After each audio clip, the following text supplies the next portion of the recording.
Praise the Lord, brothers and sisters. Today, we will reflect on the life of Job.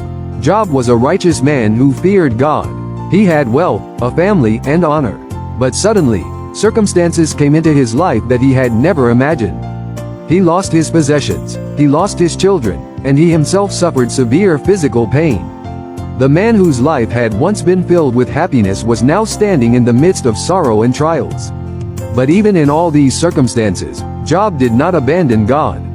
He said, "The Lord gave, and the Lord has taken away. Blessed be the name of the Lord."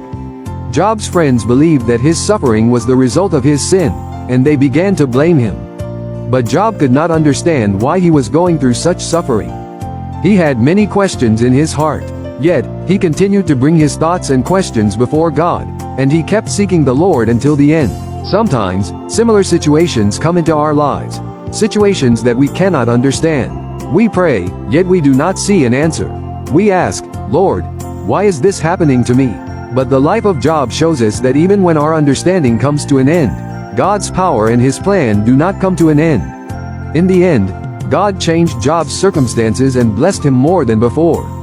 The story of Job reminds us that our suffering is not the end of our story. God writes the final chapter of our lives. So, if you are going through a trial today, hold on to God just as Job did. Circumstances may change, people may change, but our God remains faithful.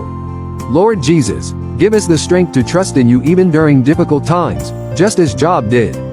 Be with us in our trials, sustain us, and fulfill your will in our lives. Amen.